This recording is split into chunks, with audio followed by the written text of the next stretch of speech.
Hello, Dr. Childress here again. Thank you for joining me. This is my Vitae Series, and we are up to my enrollment at Pepperdine, my getting my doctorate degree. I've just talked about my time at the aftercare clinic. It was a wonderful time. Learned huge gangbusters amount of information about clinical research, about research protocols, about coordinating research projects, information flow systems, coordinating with multi-site research, diagnostic issues, schizophrenia, delusional pathology, conceptual disorganization pathology, how to rate it on the BPRS rating scale, and the quality care, how to standardize care at the highest caliber possible, and value systems about patient care. So I've been at UCLA for about 12 years, and it was comfortable. It was nice. I was a young man, making money, going on vacations every year. Every summer, I'd go up to backpacking in the Sierras by myself. Longest trip was 2 weeks. It was really, really nice. And so I'm doing personal growth work, personal therapy work. I've always been strong on CBT therapy out of UCLA. I was a behavior therapist. CBT was my model. I resonate well with the psychoanalytic kind of depths kind of stuff, but I was getting a lot of training in the humanistic existential field at that point, and working through my own nonsense for my own family of therapy, family of origin, and so relationships were an interesting world for me in my early 20s. I was coming off of my family of origin nonsense, and so relationships were interesting.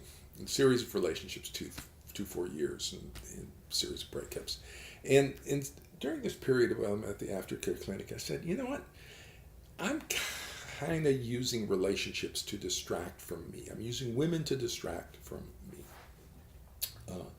and some of my own kind of issues going on. So I decided to stop dating for a while and decided to go kind of celibate in my own world and just pull in and focus on me until I could figure this out, and then was ready to have healthy relationships. So I pulled into myself, went up backpacking, doing all this personal work, and eventually, about 2 years into that, I decided, okay, I'm good. I'm where I want to be. I want to re-enter the world of relationships. Started looking around, met my wife, decided to marry, and start a family. And that was at the aftercare period. We went up to 70 to get married. My wife said, I can make white buckskin outfits. I said, really? You can? And, oh, great. So she made our white buckskin stuff. I went out and bought 6 white hides, big hides, and she cut them out, and we did all the beading on them, and it was just really fun. Then we traveled up Yosemite, and our aftercare friends, my aftercare friends, family came up to Yosemite. It was a really, really nice experience. And then about a year into the marriage, my wife and I said, let's start a family. So I'm like mid-30s and saying, okay, it's about time to start a family and have kids. Well, what about my doctorate degree? That was the course. I wanted to be a clinical psychologist, and I kind of got lulled into comfort at UCLA. So, married, kids on the way. If I'm going to get a doctorate degree, the time is now.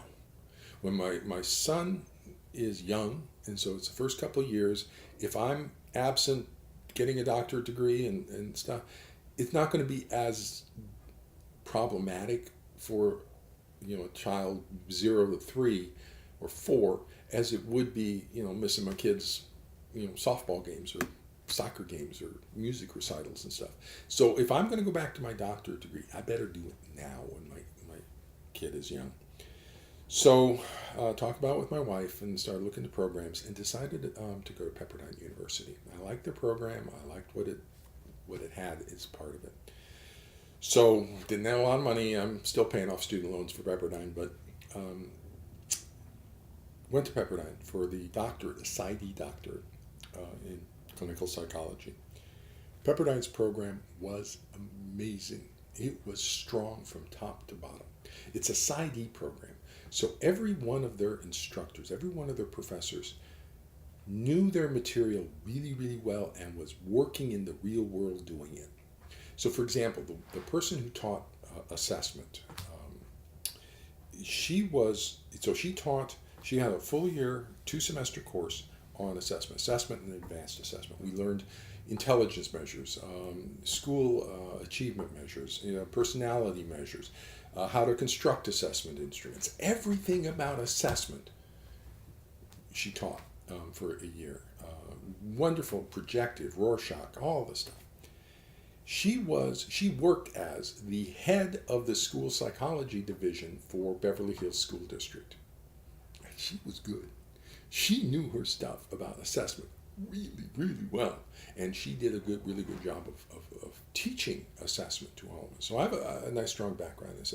And that was true across the board. Every single professor in their domain was phenomenal and was a practicing professional in that domain.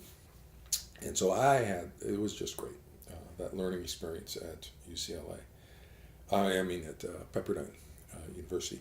And the way Pepperdine structured, they had, first year was general. They gave us all the psychopathology course and the cultural psychology and the law and ethics course. And so all the courses of general interest were provided during the first year. And then the second and third year, we would choose our tracks.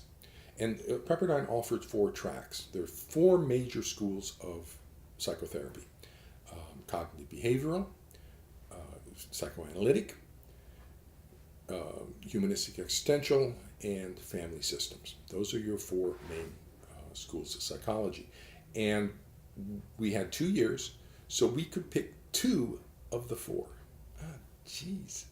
Now, I was strong in CBT. I didn't need CBT. I'm a good, well-trained behavioral psychologist. CBT is, and I understood it at the time, and I did it at the time because it's scientifically based, or it was the science at the time.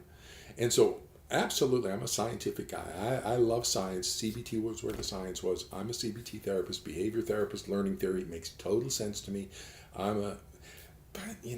I'm more a humanistic existential kind of guy, and I'll explain all this stuff in another series.